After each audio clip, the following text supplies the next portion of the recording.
of this year, the LifeSport program, which was transferred from the Ministry of Sports to the Ministry of National Security, an audit was ordered by the Prime Minister on Friday. The Prime Minister said that the program will be no more. Let's share with you that story. And our first guest this morning is the Minister of Sport to respond to a number of allegations, including calls for his resignation. Some calls, and these calls are being made even by his political leader. But let's share with you the story from the Parliamentary Chamber on Friday.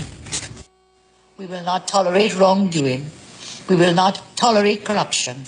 And we will not tolerate the abuse of programs meant to save our people. But that's exactly what an audit revealed was prevalent in the LifeSport program.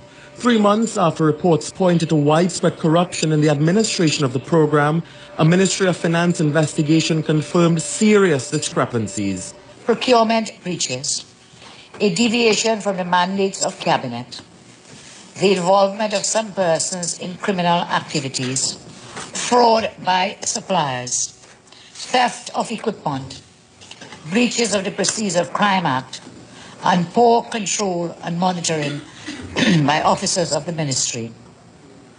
The Audit Committee has also raised questions regarding possible complicity by officers of the ministry, given the widespread nature of the breaches. What was most shocking and disappointing for the Prime Minister is that no action was taken to prevent what the Audit Committee found. It pointed to a failure in the systems in place, and because of the damning findings, Mrs. Bissessy said the program cannot continue. This group of people derailed the good intentions of the program, have in effect given their support to criminality in some cases rather than to our young people. Madam Deputy Speaker, for those who really sought to improve their lives and positively benefit this program, I'm sorry that this had to happen. But she assured those who will be displaced by the closure that they will be accommodated otherwise. And now the serious nature of the contents of the report will now engage the attention of the DPP to determine if criminal charges will need to be laid. I have accepted the recommendations of the Audit Committee, and in that regard I've instructed the Honourable Attorney General to turn the report over to the Director of Public Prosecutions and the Commissioner of Police to investigate, detain and prosecute those guilty to the fullest extent of the law. But given the findings of possible complicity by officials of the Ministry of Sport, Mrs. Bissessy will also forward the report to the Integrity Commission and the head of the Public Service for further investigation. Story there by our very own Kamal George. Minister Roberts, good morning. How are you? Good morning. How are you? And good morning to all your viewers. First question to you, Minister. The reports, Prakash Ramada, your political leader, has called on your resignation. Then Dr. Keith Rowley has said that Anil should resign. Reginald Dumas, well-respected former public servant, says that you should resign. You are quoted in a press conference saying, if it is proven that the program I conceptualized, and I'm quoting you here, to help poor black people is funding terrorists, criminal gangs, and armed militia in Karapu, a huge compound, then I will resign forthwith. Why have you not resigned in light of all of the calls? Well, my leader, Prakash Ramada, I have no fight. My fight is not with the COP. To Dr. Rowley, it's amazing that Dr. Rowley was just quoted as saying at a Rotarians luncheon in Port of Spain that had the Udicot board been fired or resigned, the PNM would still be in power. He did not say had the minister, Gaynor Dickford, who was in charge of Udicot, had she been fired or resigned, that PNM would be in power, because he understands that ministers are there to guide policy. A minister does not administer. A minister cannot do procurement, cannot choose suppliers, cannot hire people, cannot sign a check. Ministers get reports after the Auditor General reports are handed in and the Permanent Secretary responds. And the 3 audit reports previously did not bring up some of these issues that we'll go into later. So for Dr. Rowley, the call for my resignation is very interesting. And I don't really take on Dr. Rowley much, but Reginald Dumas, well, she had an interesting piece about you, yes, talking about the procedures in public office and how it will look, basically. Well, let me put it first and foremost. resigning is not a big issue for me, or being out of government. I'm here to help people. If it was up to me, for myself and my family, I would be in the private sector where I do much better and it's much less stressful. So if someone can make a good argument or present rational reasons why I should, I would be the first one to resign. So when I saw Reginald Dumas' headline yesterday, I read it to garner what his opinion was, and I was a little bit disappointed. One, it appeared he had not read this report, of which I have read every word inside out, not just the executive summary, but go to the back and the report and the appendices and so on. And he alluded to Britain and that it was fluff, that the minister was trying to say that he accept responsibility. Okay, but what I found is that I'm trying to find an independent source that I can listen to. Reginald Dumas brought out the Milshelf corrupt practice in the PNM Tobago House of Assembly. He brought it to light. He brought it to my attention. I read his columns and then started to investigate.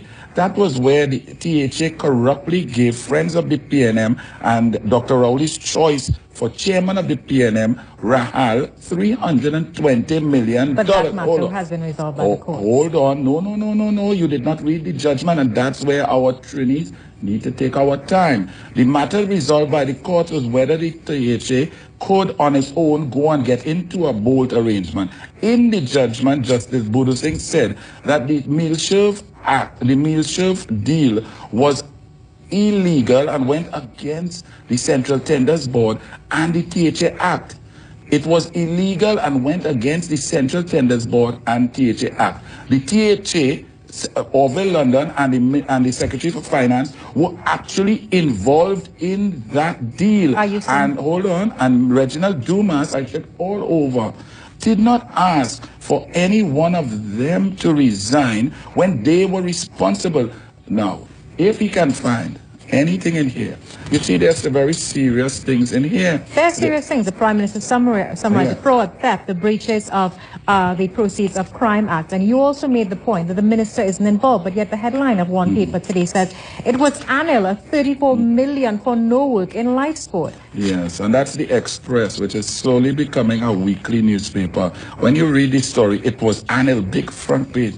And they said that Larry Hawaii said that Anil Roberts brought Adolphus Daniel to the Ministry of Finance.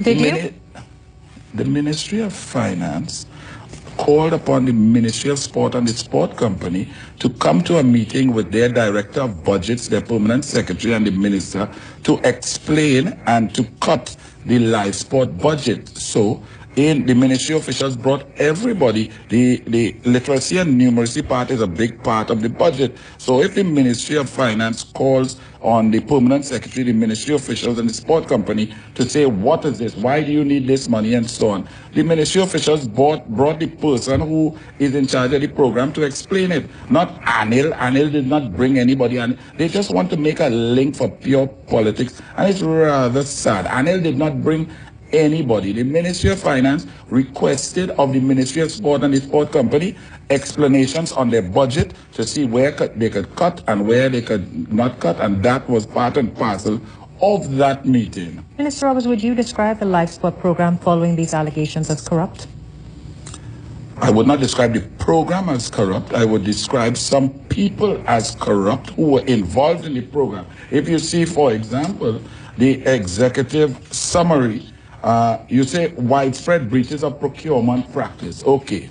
And that's why we need the procurement legislation. Who's in charge of procurement? Whoever was there in their positions, whether public servants or contract workers. So that will have to be dealt with. There was over invoicing, they say in here, for services, whether janitorial or catering and so on. Jack Warner read out a number of reports. Let me tell you something. Jack Warner and corruption is an oxymoron. Tell Jack Warner to explain why on a Ministry of Works and Infrastructure letterhead he requested bribes and payments from contractors to deposit in account. Tell Jack Warner, just rest me, because when it comes to corruption, he's the last one to talk. But let's deal with the report. Let's deal with what the report has said. So procurement practice. What worries me in the end, you see, what the Prime Minister said is most important. It is a very sad day, and because there were two 1,097 young men who were getting assistance, who this program was designed for. And I think one of the saddest things here that I have seen, now we must also say, right, before I talk, that this is the process of audit that Mr. Dumas, that's why I was wondering about Mr. Dumas, because he knows the system. When this is done, this central audit, the ministry officials, the permanent secretary, the sport company, the LifeSport contractor, the directors, and so on, are given an opportunity to respond to any queries or any statements in here. So this is not the final thing. They will do that this week and so on. But when you look in here, something that bothered me terribly was that laptops were bought for poor people, poor children. Children, well, I call them children, some people call them criminals, well, whatever you want to call them. Who are making the wrong choice, who are on the streets, who are robbing, who are involved in crime. This program is to take them out, try and get them in. The coordinators are not supposed to be mentors. They're supposed to be able to get these fellas off the streets into that center. Were you aware of criminal elements in this program? Aware of, I'm not a criminal element. I'm not aware. If there are criminal elements, are you aware that there are criminal elements in the studio, in the room there? Do you know? Understand this. This is a program to stop criminality. So it was designed for people who have records and who are doing the wrong thing. So I'm not understanding. But the issue was, you read out that I said that I would resign. Remember, this audit came about, and this is where the Prime Minister has distinguished herself apart from other leaders. When reports surfaced that the Jamaat al-Muslimin was getting 1.5 the mammoth share of the LifeSport program. Okay, really cool. That was when, yes. Yes, the Express understands that our ally controls the mammoth share of the LifeSport program, not just in Karafu, but in East Trinidad.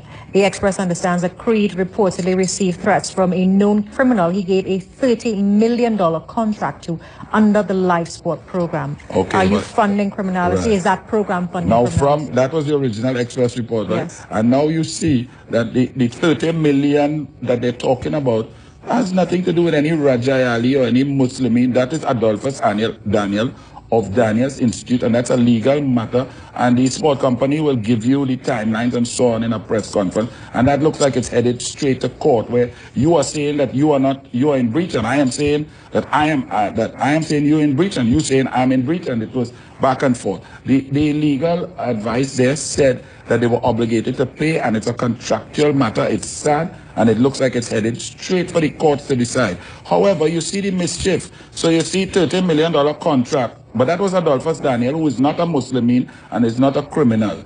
I said, when those things came out, if any criminal organization, or if any majority or lion's share of any program was beginning to make a 250-man armed militia and a palatial compound to train criminals to terrorize the population, that I would resign. Let me say, Hema, on your show, not one iota of that is in this report whatsoever. Rajai Ali or the Muslimin do not get any 1.5 to 3 million a month. He was a mere coordinator in the back of Karapu under the mosque of his father. The coordinator there are 43 others, as they showed here. Remember, the report said that he was one super coordinator, controlled the lion's share of the money, and all this was organized crime.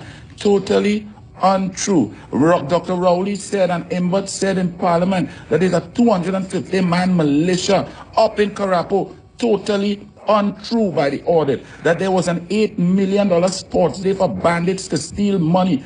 Totally false and untrue. So the bottom line, people are going to say, because the headlines at that time, and I'm going to quote one of the headlines, government funding criminals to the tune of $113 million. Okay, pause. Is that true? You have to tell me. Not me. Not me at all. This audit report tells you that that is totally 100% fabricated, false, untrue. And do you know what that did for 11 weeks? We have citizens going to the USA, Canada, and England, and so on. And when it was put out there in the worldwide, media, social media, and so on, that the government is funding terrorists and so on. Our citizens, if they were to ask you 6 questions on immigration, they ask you 11. They were being scrutinized. We went up on the watch list because it was alleged that criminals were being funded by the government. And this audit shows that that was not true whatsoever. What it does But all say, of this mismanagement and all of these breaches and all of these, and I'm quoting the Prime Minister here, in terms of the discrepancies, fraud, theft, breaches in the proceeds of all of this occurred under your watch. Yes, the proceed, okay, under my watch. As minister. So that, we're clearing up everything that's in the public domain. So could you say to the public that you didn't know that a project that is worth over 130 million? Let's go through one by one. First of all, the system is, as people know, a minister makes policy, goes to cabinet. I got the approval, came up with the concept and so on. Once you get the approval and you get the confirmed cabinet minute, it goes to the permanent secretary, and then they put an implementation team in place to then carry out what the cabinet said. So they put an organizational structure, they advertise, they hire people. LifeSport had their main offices at Arthur Bolden, and they proceeded to do the program. Ministers get annual reports on the program. So the Auditor General do a report, it goes to the Permanent Secretary. When the Permanent Secretary responds, then the Minister could get a copy of the report and so on. Remember this program had been audited 3 times before.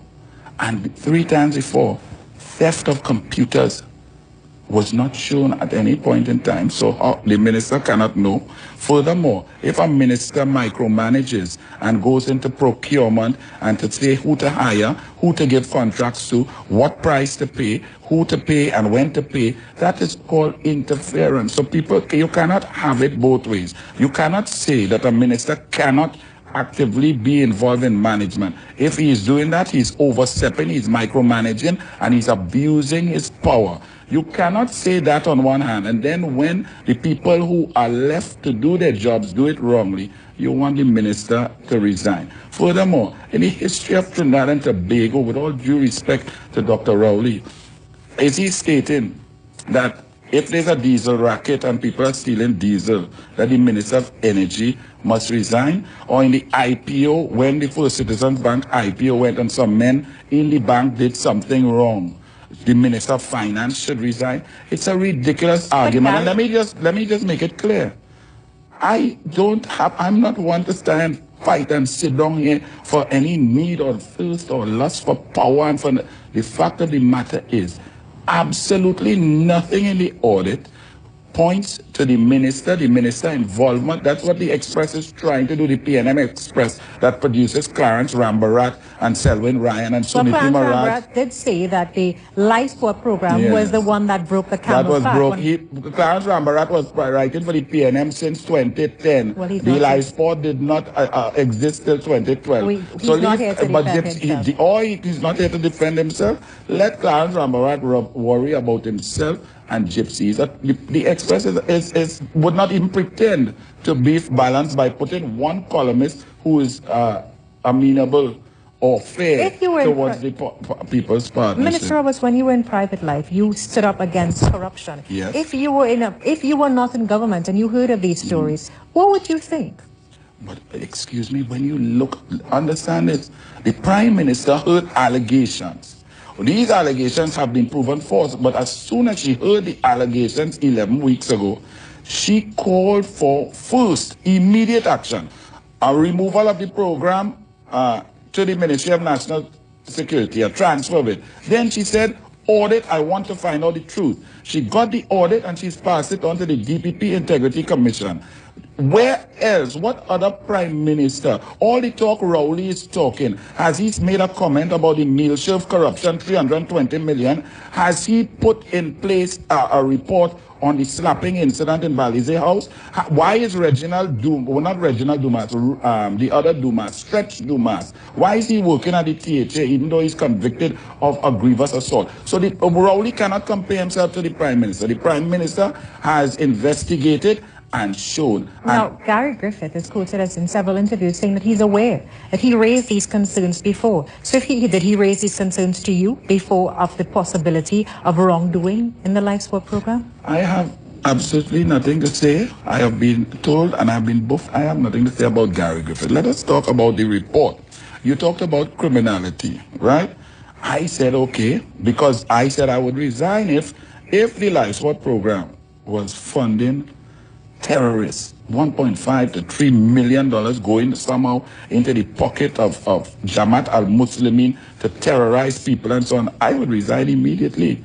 Were you ever made aware of the fact that there were concerns of this program, that this group in Karapo was engaging the attention of the authorities? You see, what is engaging the attention of the authorities? But if fellow ministers in your cabinet, Minister, are saying that they told or they made it aware. Hema, understand this. I am not a policeman, and I love for the police to do their work and let them do their work well. When you're in government, you have to operate under Constitution. I cannot sit here and say, I find Hema, I find you are looking like you are a jailbird. I think you are a convict or criminal. Therefore, when you come for anything or come for a meeting, I will not have a meeting with you, or I will not put you on to the permanent secretary, or I will not put you on to your resume to be interviewed. That's not the job of us politicians. Did ever raise a concern with you about the LifeSport program and about the possibility of funding criminals? I am National Security initially in September said that they are hearing this. And I said, listen, give the information, or if you want, go in the program and sort it out. That's your job. It's not for me to do. So when the audit came, understand this.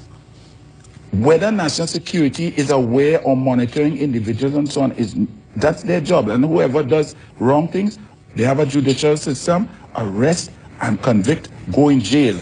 Pause, Hema, understand this. The audit what came about because of a report and Dr. Rowley and Inbob and Faris Al-Rawi saying terrorism, that organized crime. There's a militia in place. A militia in place, 250. Weren't you afraid when you heard that? I was afraid when I heard that. For my people, for my country, that millions of dollars would be there for militia. They go to page 8. The only mention of criminal activity. But Minister, everybody, like you don't want to read the report. No, but I know what the report is. I know, but the people that read it. And but fellow ministers, your political leader is saying resign. So they obviously think that you must be held accountable for this. On what basis would they call? My political leader, they've asked me to resign about 42 times. I must repeat, my issue is not with the COP. I have no fight with the COP.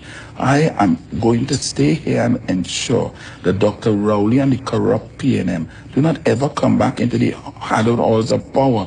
The Prime Minister has shown that any issue that comes up, she is strong enough to say investigate, get the truth and act. That has never been seen under PNM. Whether it was Udicott, whether it was Montai, whether it was Home Mortgage Bank, whether it was Cleaver Woods, whether it was Land Aid, whether it was any form of corruption under the PNM. The CPEP report, the PNM hid the report. The Prime Minister comes to Parliament and lays a audit report in the Parliament. When have you all ever seen that? So leave Rowley out of this. He's absolutely useless. Do you think you're a liability to the partnership now? But if I'm a liability, my Prime Minister will get rid of me and I will go. All she has to do is say go. And I will go if I'm a liability. There's some sort of petition for you to resign. There's a what? There's a petition. I think there are By 500. who? Well, it's a story in the Newsday newspaper today. About 500 persons have signed it saying that Anil Roberts should go. No problem. And I could help them. I could probably get in W. Mira, there are 10,260 PNM. I could get them to sign that Anil Roberts to go. What absolute rubbish. The idea is, understand, they don't need a petition. If I did anything wrong or if I was culpable or if the report said I was culpable, I would go. Does the report link the minister to anything? Huh? I haven't seen it, and I read the report. There's no direct link. Not a word. But people are going to say all of this happened and you didn't know? You know, and if I get involved, you see, you cannot have your cake and eat it. Now you're talking a very serious thing. When we're talking constitutional reform, should we change the way that we operate? Because right now you put a minister, a member of parliament who goes out and is elected, they have to file with the Integrity Commission, they have to do many things. They're under a very stringent watch. And then you tell them that they cannot micromanage. If there's a board, the board must handle it. There's a CEO, and the minister cannot interact. So if the minister TT has improper, who is to blame in all of this, Minister? Is it Sport TT? It's not who's to blame. It's for the DPP and the Commissioner of Police on different once. Who is to blame for the laptops going? I don't know. How many are missing? I don't know. Who stole them and from where? I don't know. We have to investigate and find out. So how? I hope you don't expect me to have a crystal ball. Who is responsible for the abuse of the Proceeds of Crime Act? What that is that certain suppliers did not pay their VAT. The Inland Revenue will tell you who did that and who, and wherever wrongdoing is found, they must pay. So if you did not pay your VAT, I do not know who did not pay VAT. That investigation will continue. Now, dealing with criminals, remember the whole thing was, the whole audit, the whole LifeSport was that this money was just being stolen by the Jamaat al-Muslimin to terrorize people. Look at what they say about criminals. During the field visits, personnel from the police service who provided protective escort to officers of the Central Audit Committee expressed concern about certain individuals who were contracted as coordinators for specific centers. These officers have alleged that a few such, out of 43, a few such individuals in the East-West corridor are currently under police surveillance for illegal activities. Now, I don't know how that comes into a central audit report, what a police officer tells somebody in a central audit, number one. Number two, if they're under surveillance for 2 years and they have not been charged, then I think the LifeSport might be working to keep them off of criminal, because if you're under surveillance and you're doing crime, you should be charged and locked up. So that is the only reference, Hema, and the national population to criminal activity. When the original allegation stated that criminals were getting $1.5 million monthly, 18 million annually to terrorize citizens, that they were building a palatial compound in Karapo to train a 250-man armed militia. Are there any police reports to support that claim? The fact that they believe that there is this militia or that the program is... Well, you have to ask the police. I'm not the police. I am not the Minister of National Security. I do not know. But there is no... In other words, if it exists, it's getting funding somewhere else than from LifeSport. LifeSport did not fund any criminal 250-man militia or any palace. All of those who said that were totally untruthful. So Colin Al-Rawi and Dr. Rowley should apologize for putting the nation in such a position. Understand that when you make those statements, you send a message out to the world that Trinidad and Tobago is a dangerous place, that Trinidad and Tobago is dealing with terrorists. Is a dangerous okay, place, yes, it is. But what I mean is extra terrorists, dealing with terrorists with your international relations, with your relations with USA and with Canada and with England and Europe, countries that have suffered from terrorist acts. When you make claims like that and it goes into the big newspapers and it is proven to be not true, who will be held accountable for that? Somebody must be held accountable for spewing untruths, for putting the population in a state of panic for things that were absolutely not true. I'm going to read. Opposition leader Dr. Keith Rowley has described the Ministry of Sport's LifeSport program as a cancer, saying it was deliberately and rapidly expanded to fund criminal elements in preparation for next year's general election. The plan fell apart on May 4th with the murder of senior counsel Dana Sitahal, which he said alerted security agencies to the corrupt practices. So they're linking this to Dana Sitahal's murder. Excellent. And do you see how serious it is? And the audit shows that everything Dr. Rowley said there is untrue. That the LifeSport program, the lion's share, was not going to any Jamaat al-Muslimin in Karapo. That is not true. That is here. Not Anil saying, the audit committee that has reported says there's absolutely no truth whatsoever that the Karapo Muslimin did not control anything other than their area, which it consisted of 80 or 90 young fellas who came in. They got their normal pay for normal activity. There was no millions of dollars going there. So Dr. Rowley, as the leader of opposition, puts his country's reputation at risk for total falsehoods and lies. Why did he lie? Is it so important for him to be prime minister that he doesn't care what the world thinks of Trinidad, our beloved country? It was not true. Is he going to apologize? Is he going to resign? They looked at the ballooning cost of this program, and that was also highlighted in the Express articles. The LifeSport revelations by Express journalist, and I'm reading this from a Clarence Rambrat column. Express journalist Asha Javid placed floodlights on the PM's rapid increase in budgetary allocations to the Ministry of Sport. In April 2013, the report of the Auditor General disclosed a staggering 1,275% increase in spending from 2011 to 2012. This 367 million increase was a mystery.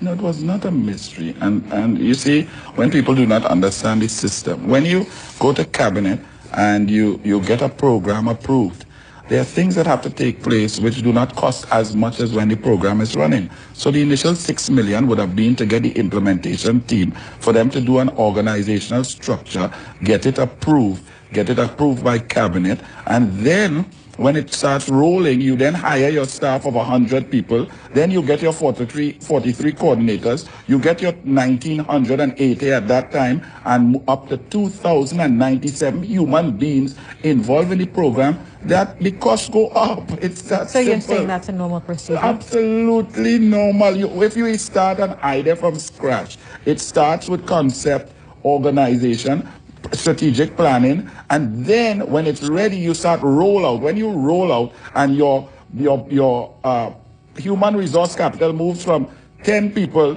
to 600, isn't it going to balloon? Minister, there are people in your cabinet that also think that you should step aside as a result of this. Is it that they haven't read the audit, or they themselves don't understand procedure in the public service? Well, I would not know who read it and who did not read it, but I have read every single word twice and 3 times through.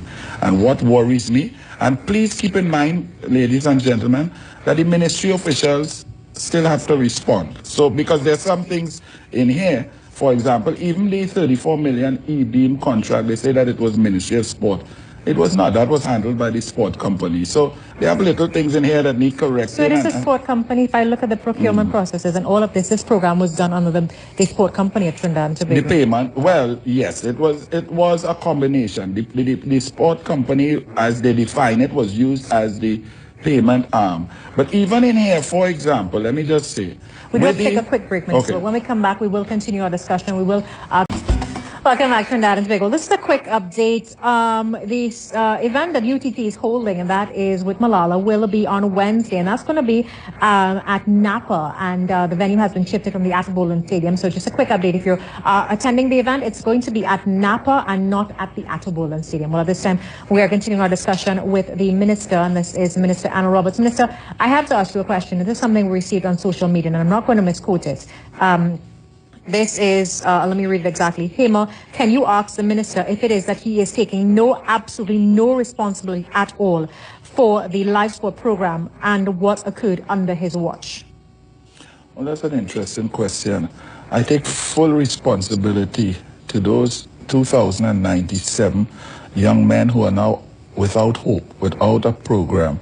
They trusted in the LifeSport program. These are young men who don't trust easily. They've not been treated well throughout their lives, from the time of conception straight up to being 16 to 25. Life has been very hard on them. They don't know who to trust, and now that the program has been halted, they are probably very scared, frightened, and I just appeal to them to stay calm. The Prime Minister will find another avenue for them to, to make a positive move, to get themselves going. The LifeSport program had many successes, and it's very sad that... Did you measure the successes? It's a $400 million investment that has been made into the... well, you could measure the successes. Let me tell you. These young men, the statistics show, are the most at risk. In 2 years, 23 months, an average of 2,000 participants, the statistics show that at least 180 to 200 of them would have statistically been victims of violent crimes and would have been killed. In that two-year period, I don't want to use the word only, I don't know what word to use, but 3 died of violent causes. So if you want to put a value on that, I don't know how you value that, because statistics show that at least 177 lives were saved, number one. Number two, the amount of them who have gone on to Fasal Karim's programs in the NESC, the MIC, and were going on to the Drilling Academy, the amount of them who were in music and industry and living, and those who were putting down the guns and spending time with their family. Would you say, and I'm going to ask this question because I know we're running out of time, this program was you conceptualized this program because of the audit report and what has been said since May of this year. Would you not say that the failure of the program, you should take responsibility for it? I don't think the program was a failure. I think human beings who were given the responsibility to manage the program have failed. Those suppliers who over-invoiced have failed. Those who did not pay their VAT have failed. Those who didn't follow procurement, we will see the Prime Minister has, this is the first stage. As I said, this is the audit report. The ministry can respond, and then, of course, the DPP, FIU, Integrity Commission will deal with that. Those who have done wrong, their systems to pay for it. Do I accept? Of course, I accept responsibility. What do you want me to resign and stop helping people when I have no authority over managerial things? That's never existed. It does not exist in our system. I take full responsibility for each and everything that I have control over. I have no control over who signs checks, who pays what, who gives out contracts, who are chosen as suppliers, who are employed. A minister does not have that. So please, people understand the roles that we have and understand the flip side to that question is if a minister gets involved and goes to a board meeting and say, hire Hema, hire this one, do that, give this contract, then they will be considered corrupt as they would be. I understand that Senator Arawi is on another station right now linking this program to funding criminal elements and also the dynasty to have Tell Senator Arawi what he should do is apologize for his blatant lies on the permanent secretary that his wife was receiving a $7 million a month catering contract, because it shows that that is not true, that there are 43 contractors in here and he is a deceitful human being, and I have no need to listen to anything Senator Faris Al-Rawi has to say. Tell him to pay the people back the millions of dollars for that ridiculous building at 1 Alexandra that he got without permission. Okay, Minister. Well, you asked me about Al-Rawi? Okay, Minister.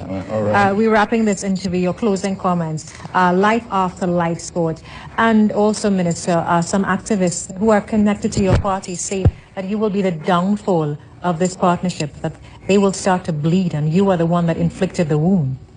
Well, I'm glad for them. They can say anything. And if that's Philip Alexander, yeah, Philip, I didn't want to pay you $30,000 a month to do my media campaign. So you go ahead and talk. The only person who determines whether I am useful or not is the Prime Minister. And anytime I'm not useful to her, I will go fishing, relax, and go back to my private life. Is the Prime Minister protecting you? Protecting me, the Prime Minister does not need to protect anybody, and definitely not protect me, because I have done nothing wrong, ma'am. Nothing wrong. The Prime Minister, as if she was protecting me, she would not have called for an audit. If she was protecting me, she would not pass anything to the DPP and the Integrity Commission and to the Commissioner of Police for investigation. The Prime Minister does not protect anybody who does wrong. The Prime Minister lets the chips fall where they may. She does not need to protect me because I have done absolutely nothing wrong. I shall continue to try and help poor people in this country. And what's your future in the COP, Minister? In the what? In the COP. God bless. Have a great morning.